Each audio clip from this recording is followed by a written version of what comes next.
From Super League to Olympic distance to age group world records to color. Go longer with the right fuel at the right time with SFuels.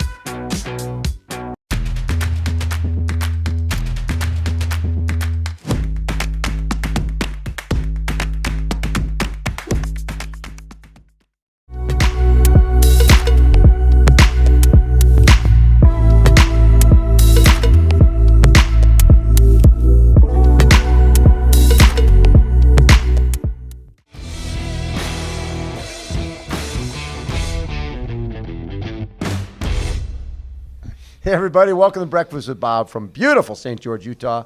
My name is Bob Babbitt. We're brought to you by Master Spa, Zoot Sports, the original triathlon brand. HOKA, Let's Fly, SFuels, Go Longer.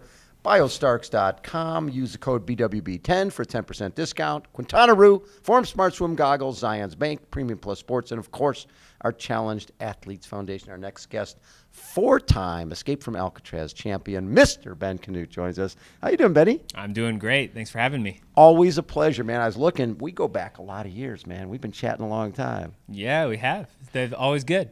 And you know what's fun is this morning we started with Taylor Knibb, then Fred Funk. And both those guys are that second generation triathlon, right? Their parents were all into it. Same for you. Yeah, it used to be that I was the abnormal one being able to race when I was younger and yes. Being kind of a lifelong triathlete since the junior days, but it's getting more and more normal now, and people are picking triathlon a little bit earlier in their careers. Was it something, was there a point, because you got into triathlon so young, was there a point where you're like, okay, enough, I've been doing this forever, it's time to move on and do something else? Or has it always been, this is my sport?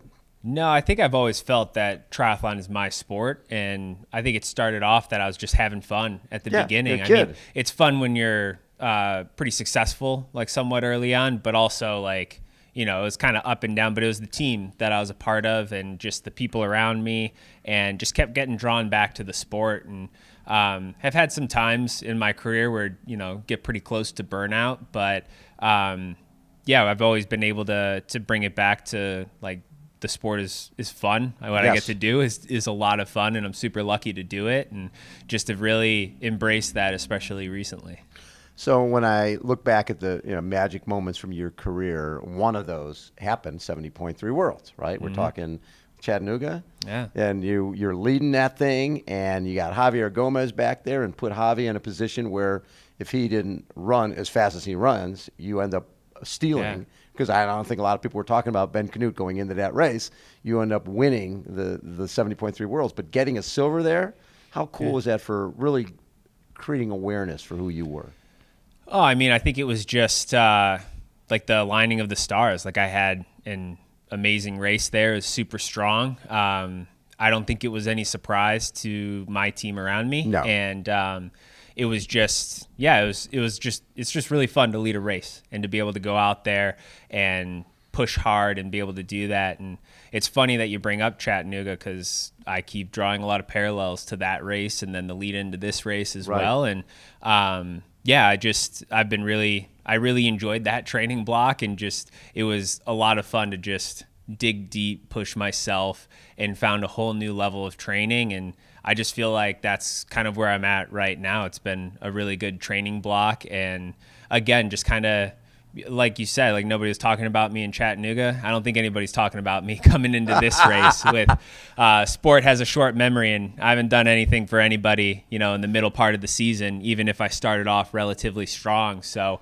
yeah, I'm ready, and I'm ready to go. Well, it's funny because when I look at you were sixth at 70.3 Worlds, right? Last year, in 2021. Yeah. So we're not talking a long time ago. No, and that was a really strong race. I think I raced, you know, to my capabilities there, but it felt like we were missing like that little something. And then you saw me in Oceanside, you know, a few weeks later, just come out and really rip it. And we kind of sat down, and because of the Collins Cup, and I got stuck in Slovakia, and like during COVID, I remember that, and, we just felt almost like after the race, we're like, man, we squeezed every drop out we could, but if we had 2 more weeks. And I mean, when you go into a world champs, you don't want to be saying, if only we had 2 more weeks. So this year, I think we took a lot of opportunities, and we took some chances as we were building fitness, racing a lot of competitive races that, exposed the weaknesses that I had throughout the middle of the season. But right now we're not really wishing for any more weeks or anything like that. I feel like the race is lining up right where I want it. And I've always kind of liked like this time of year and really peaking for these races. Well, you also do really well in races, when you talk about an Alcatraz, where you're talking about a sand ladder and running through the sand and jumping off a boat and swimming back from freaking Alcatraz Island. You like races with personality. Yeah. And this race has a lot of personality. Yeah, and I think world champs in general tend to have personality to them with everybody who shows up. Everybody's fit and ready to go. So I always like a fast and hard race. But this course especially, like, there's going to be nothing easy about it. Like, no. People have started murmuring about how cold it is in the morning. And I'm like, well, it's October in the desert. Like I've lived in the desert for a while. It gets cold here. Like, contrary to everybody's belief, like, yeah, it's a wetsuit swim and you're going to be a little chilly at the beginning and the sun will come out and you'll be okay. But the bike is quite a bit of elevation gain and it's really tough for the second half. Yes. And you can, on the hills, you could shed a lot of time or gain a lot depending on how you pace the first half. And the run, despite them changing it, is still extremely challenging. The golf course section has some really steep hills, a little bit of cross-country style running, and it's just going to blow people's quads up and hamstrings when you're coming down. And I've done multiple workouts on diagonal, like just around the corner from here. And I personally love it. I think that this is just a really fun course to race. And, yeah, it's deceivingly hard for sure. So with how long have your training block been here in St. George? Yeah, so after Dallas, like, Phoenix is still pretty hot. It still was pretty warm. So to get the best training, we were trying to decide San Diego or St. George. And my wife and I discussed it, and we're like, why don't we choose St. George, just because when you have the world champs 6 hours away from you that you can drive to. And so she's been holding down the fort, doing a great job with Briella, and she has the harder job for sure when it comes down to it. I've been out here a couple of great homestays, especially like local Nick Chase. Oh, you stayed there? Yeah, he's racing here too in the pro field, and he's just been amazing, like with a any tour pro guide. coming in. Pretty much, like, he's been a great host to a lot of pros, just setting them up with homestays, or the local tri team here setting us up, and been doing just showing us the ropes and the training, and doing a lot of training on the course. And so I've just really enjoyed a little bit of a change of scenery, some really great weather, and just being able to put in, really long and hard training days and be able to recover. And it's been awesome. And the family just got in last night, so it's great to see them. It's been a long time. So that's a little bit of an energy boost there too.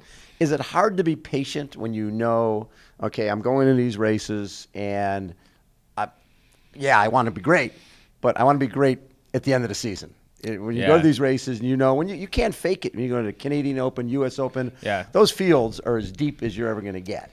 Yeah, so this year and last year, I think we've both kind of gotten caught up in, wanting to race a lot. Mm-hmm. And there's this like kind of razor thin margin for error that you have when you're trying to build fitness and race at the same time. And last year was trying to qualify for Tokyo and trying to balance like the middle distance racing, and we found we didn't have enough training coming into that May area, and we were just not as sharp as we wanted to be. Right. This year, and I think the past couple of years, I've raced late into December, and then we do a quick build coming in, and we just find that I can build fitness and I can get really fit. But if we miss, a couple weeks, or like this year where we were training really well into Chattanooga, but just overcooked it a little with some family in town and family stuff going on, we had to recover. And then Alcatraz, family gets sick and I get a sinus infection. Yeah. And so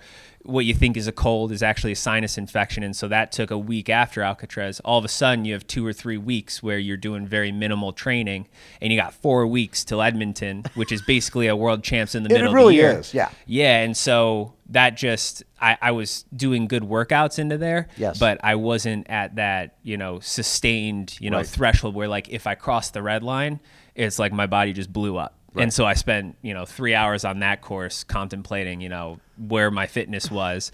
Spent, the next race in Collins Cup. We had some time and showed some of my former self there before blowing up, with 10 to 15 miles to go on the bike. Dallas really started to hit my stride before then, and actually trained really well in the heat in Phoenix and did some little crazy dressing up and wearing a hat and everything, and felt like I had adapted well. But once you get there and when I was racing, I think I handled the heat well, but my stomach just wasn't digesting how I wanted it to. So I don't know if I really showed my true fitness there. And then we come back and I'm just like hitting these workouts and it's just recovery is good. And I just hit that stride. And like after trying to not force fitness, but build up, it's so much more fun to like be fit and to go work out than it is when you're trying to find it. So that's what I've just found. And it's been maybe since the beginning of the year where like before Oceanside, where I was like kind of hitting some workouts and finding that I've kind of felt like, I feel like I'm fit again. Like I go out and it's like, okay, I hit these workouts. So I think that kind of bought me some patience there. 'Cause like, you're stacking it. So, I think if I had to spend one more week like away from the family and out here training, I'd be a little bit more like pulling my hair out. But no, I think like we said, everything's coming together, and it's another beast to pull it out on race day. But yeah, I've been training kind of with the mentality too of like just go out there and take it, and I want my worst day to still be competitive with the best. Well, and there's no reason. I mean, we're overlooking the finish line. I mean, this is Main Street is where you guys are going to be finishing. And there's really no reason you can't be coming down this finish line first. That's what I believe too, and I believe that pretty much every other world champs. Like in 2017, I was like, if things line up well like that, and I almost pulled it off there. Yep. I mean, 2018 we had Javi, Alistair, and Jan, and I was South like, Africa. I think they could blow each other up, and they did. They did. It's just they were on another level. And then 2019 was just kind of different demands. I still felt good there, but that was maybe the one world champs where I was still top 10, but not quite there. And I feel like this year there's a lot of strong guys here, but it's been a long couple years, and I mean, on any given day, it can be your day, and that's kind of my mentality going into this is I don't really care who's at the front or who's around me. I'm just going to make everybody work super hard for it. Yeah, well, the spotlight, when you do well with the spotlight. The bigger the race, the better the competition, the better you're going to do. And just, you always show that at 70.3 Worlds. You were probably in that race in South Africa, was probably one of the greatest, Jan Frodeno runs 106, Javi runs 10, Alistair runs 107, and Javi runs 108 to take first, second, and third. And Jan ends up with a hip injury, can't do Ironman, and I think Alistair and Javi were pretty much, the rest of the season was pretty much gone because that race was so hard. And you were next, and you had a sort of a front row seat of watching what was going on, but you walk away from a race like that going, I did everything I could. That was just an epic race up front. And that's all you can do. And I mean, same thing here is like, I don't really care what other people are going to do. Right. Like I want to race my race and play strategically, maybe off of people around me, but I can't help what these other guys are going to do. But I'm not buying into any hype on anybody else. No, it's why we come here and race. I mean, and I think, it's a different type of racing, but this year too, we've just seen, across the board, like people just stepping up. Like favorites are favorites on paper for a reason, and you have to keep stepping up. And pressure's on everybody else. Like I said, I'm not really being talked about this race, and I'm okay with that. I'm ready to go out and prove it on race day. Well, and also you've got Gustav did a full not that long, like this month, and set course record in Kona, and Christian did that one, and he won St. George. A lot of people have a lot more long-distance racing in their legs, which I think plays into your favor. Yeah, and I mean, if anybody can do it, it's those guys. Yes. They're incredible athletes. But, I think on this course too, like a lot of people can make it through the swim and the bike, but it's that second loop of the run that's going to really hurt. And yeah, it's going to be a lot of fun, I think, to watch the race and to be a part of it and just see how it all goes down. Love it. Benny, always such a treat to chat with you, brother. Yeah, thanks for having me. It's always a great. pleasure. Always a pleasure. Mr. Ben Kanute has joined us again. Breakfast with Bob from beautiful St. George, Utah. Hold on, everybody. We will be right back.